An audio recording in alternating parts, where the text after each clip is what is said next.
Hello, everyone. Thank you for being here today. My name is Reno Garcia, and I will be giving a presentation on my early pilot research project that focuses on Indigenous Oaxacan farmworkers from Madera, California, and their access to mental health care resources. Also, this project is being done with the McNair Scholars Program at UCLA, as well as in collaboration with my faculty advisor, Dr. Gaspar Rivera Salgado. To start off, I just want to briefly introduce what I mean by Indigenous farmworkers, as well as locate my project geographically. When I say Indigenous farmworkers, I'm speaking about individuals from southern Mexico who are the descendants of the inhabitants of what is now Oaxaca, Mexico, and who were present before the Spanish colonization, such as the Mixtec, Zapotec, and Triqui. Moreover, Oaxaca has 16 official indigenous groups with hundreds of subgroups, each distinguished by their unique linguistic and social traditions. Additionally, many of these workers find themselves in the United States and working in the agricultural fields due to a lack of job opportunities in their homelands, which has been heavily fueled by neoliberal policies such as NAFTA, as well as wide-scale environmental degradation. Finally, in the current project, I aim to explore possibilities for adequate mental health care for Indigenous Oaxacan Central Valley farm workers who have immigrated and settled in Madera, California, through qualitative methodologies like testimonials and interviews with both farm workers and the local behavioral healthcare providers. To continue, past and current research highlights a growing disparity between Indigenous and Mestizo farm workers in Madera, California regarding their access to mental health care resources. This disparity is influenced by the multilingual and culturally diverse backgrounds of Indigenous Oaxacan farm workers that have developed their own culturally constructed or culturally bound medical cultures that are often misunderstood and disregarded by behavioral healthcare providers. Additionally, the mental health care farm workers receive is often ethnocentric in nature and fails to consider both the structural and systemic factors contributing to the farm workers' conditions and experiences with illness and well-being. Therefore, in many ways, the farm workers' cultural understandings are seen as a barrier which keeps them from accessing adequate health care, thus resulting in higher rates of untreated mental health conditions among Indigenous farm workers in Madera, California. Finally, research also shows that Oaxacan farm workers in Madera, California face additional barriers towards accessing proper mental health care, such as social stigmas against mental health, economic issues manifested in the form of little to no health care, as well as medical systems driven by Western medical cultures that completely deviate from the medical cultures already established in the farm workers' homelands that are equipped with extensive medical knowledge, conceptions of illness and well-being, as well as skilled medical practitioners. So, considering what is already known about this issue, as well as my own personal research goals, I wonder how can behavioral healthcare providers provide adequate mental health care to Indigenous Oaxacan Madera, California farm workers that recognizes the importance of their cultures and cultural understandings of illness and well-being. This question was developed with the empowerment of farm workers in mind, as it places their needs at the forefront of the conversation. It also shifts the conversation from blaming the farm workers' medical cultures towards exploring what local behavioral healthcare systems are doing to assure they have the institutional capacity to care for their Indigenous patients. In other words, what resources or treatments are they developing or introducing into the community that seeks to adequately care for Indigenous patients with consideration of their medical cultures? For example, influential researchers like Bonnie Bade have recommended the integration or insertion of Indigenous medical cultures into the healthcare system of California, which may involve the integration of forms of healthcare ranging from the use of traditional medicinal herbs to the promotion of Indigenous health practitioners. In continuation, I would like to briefly discuss the research design and theoretical framework that I have been considering for my project. To begin, this project will be conducted through a qualitative research design. Therefore, I will focus on the narratives of individuals as detailed rich data. Additionally, as my project has progressed, I have started to question the role of theoretical frameworks in my research.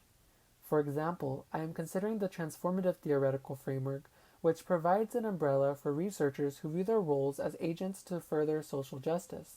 Furthermore, under the transformative theoretical framework, researchers recognize the importance of being culturally responsive and are inclined to learn the norms of behavior in communities, as well as to explore different understandings of ethical research approaches and methodologies.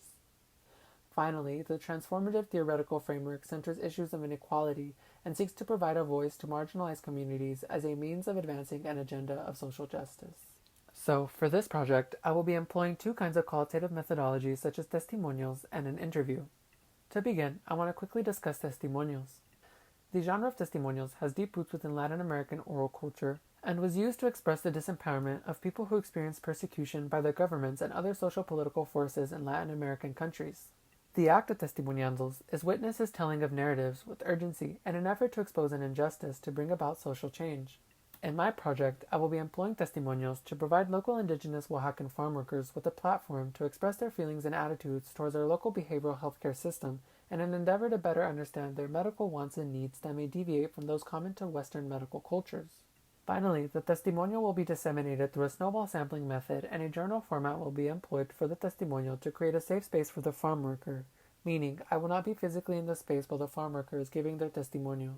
Additionally, a standard 30-minute to 1-hour interview will be employed with local behavioral healthcare providers to first develop an understanding of their perspective on the issues farm workers face when trying to access proper mental health care, and to second, gain an awareness of the local behavioral healthcare system's institutional capacity to care for local indigenous patients, which means how well these institutions are equipped to adequately serve their patients linguistically, economically, and culturally.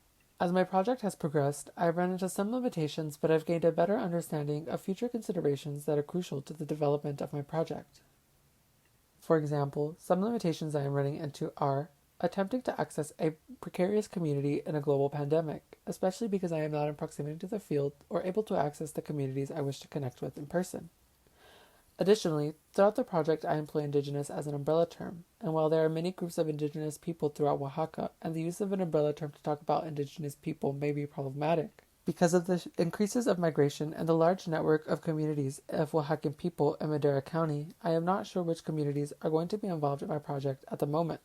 Therefore, I have chosen to employ the umbrella term of indigenous and specify which communities I am referring to in the meantime while I begin the data collection process. Apart from this, some future considerations for my project include different means of communication. Because I am currently unable to be in the field, I have begun to consider alternative ways of contacting individuals that are already popular within their communities, such as mobile applications like WhatsApp or Facebook. Finally, an important consideration for the future of my project is how to further protect the anonymity of farm workers who are already disadvantaged in many ways throughout our society, and therefore it would be devastating to out them as contributors to my project. Finally, I want to briefly discuss the social significance of my project. The potential findings will be important because indigenous farm workers are not only one of the primary growing populations of immigrants in the United States, but are a part of one of the most important sectors of American society, and thus deserve to access behavioral health care services that recognize the importance of their medical cultures as well as cultural understandings of illness and well-being. To conclude the presentation, I'm going to provide a few acknowledgments. First and foremost, I would like to thank the Ronald E. McNair Scholars Program at UCLA for giving me the opportunity to pursue research in an amazing and supportive environment. I would also like to acknowledge and thank my faculty advisor, Dr. Gaspar Rivera Salgado, for taking me on as an undergraduate mentee and for always providing insightful help and feedback, as well as Dra. Liliana Islas and Dra. Alice Ho. Furthermore, I would like to thank my graduate mentor, Wanda Quintanilla, as well as Nayeli Benitez and Salvador Herrera for making McNair a positive and fruitful experience for everyone involved. And finally, I would like to thank the Transfer Summer Program at UCLA for getting me interested in research and for providing transfer students with the resources they need to succeed at an institution like UCLA. Thank you, everyone.